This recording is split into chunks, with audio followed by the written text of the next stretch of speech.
The lord. ప్రభునందు ప్రియ సహోదరి సహోదరులకు ప్రభు అయిన యేసుక్రీస్తు నామమున మీ అందరికీ శుభవందనాలు తెలియజేస్తానండి. బెరాక ప్రేయర్ హౌస్ బీరంగూడ వారు నిర్వహించు అనుదిన ఆజ్ఞలు అనే ఈ కార్యక్రమానికి మిమ్మల్ని అందరినీ ప్రేమపూర్వకంగా ఆహ్వానిస్తూ ఉన్నాను. దేవుడు మనకు ఈరోజు ఇచ్చిన ఆజ్ఞ ఎహెజ్కేలు గ్రంథము 33వ అధ్యాయము 20వ వచనాన్ని నేను మీ కొరకు చదువుతున్నాను. యెహోవా మార్గము న్యాయము కాదని మీరు అనుకొనుచున్నారే, ఇశ్రాయేలులారా, మీలో ఎవని ప్రవర్తన బట్టి వానికి శిక్ష విధించెదను.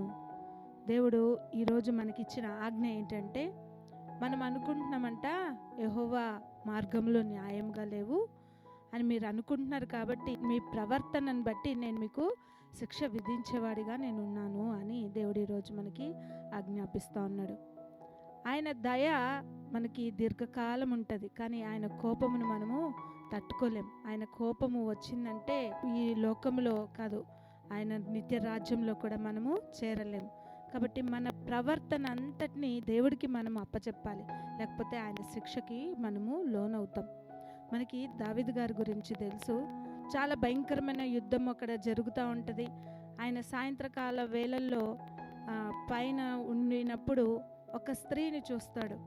ఆ స్త్రీ స్నానం చేస్తూ ఉన్నప్పుడు చూసి ఆయన ఉన్న స్థానాన్ని కూడా ఆయన మర్చిపోయి ఆమెతో పాపం చేస్తున్నట్లుగా మనందరికీ తెలుసు. పాపం చేయడం మాత్రమే కాదు, తన భర్త ఉరియాని కూడా చంపిస్తాడు. చంపించినప్పుడు ఈమె గర్భవతి అని తెలిసి ఆమెను వివాహం ఆడి ఆ కుమారుని దేవుడు వారికి ఇస్తాడు. ఇచ్చినప్పుడు దేవుని కోపము దావీదు మీద రగులుకొని ఆ బిడ్డని మొత్తుతాడు. మొత్తినప్పుడు ఆ బిడ్డ నిమిత్తమై చాలా ఉపవాసం ఉండి ప్రార్థన చేస్తాడు దావీదు. కానీ ఆయన ప్రవర్తన బాగలేదు కాబట్టి దేవుడు ఆయన ప్రార్థన ఆలకించకుండా ఆ బిడ్డని మొత్తుతాడు, కీడుని రప్పిస్తాడు. కాబట్టి మనము సామెతల గ్రంథంలో ఉంటుంది, నీ ప్రవర్తన అంతటిని ఆయన అధికారానికి ఒప్పుకున్నప్పుడు నీ మార్గములను సరళం చేస్తానంటున్నాడు దేవుడు.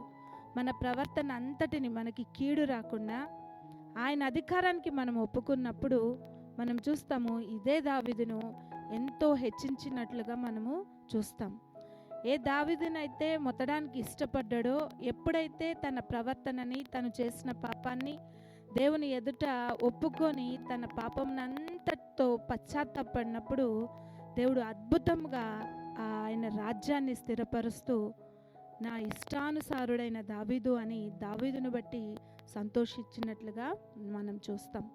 కాబట్టి దేవుడి నుంచి మనము ఆ శిక్షను పొందకుండా ఉండాలంటే మనం చేయవలసిన పని ఏంటంటే, మన ప్రవర్తన అంతటిని ఆయనకు అధికారానికి మనము ఒప్పుకొని ముందుకు సాగే వారముగా ఉండాలి. అప్పుడు మనం ఆ శిక్ష నుంచి మనము దూరం అవుతాం. అట్టి కృప దేవుడు మనందరికి కూడా అనుగ్రహించునుగాక. చిన్న ప్రార్థన చేసుకుందాం.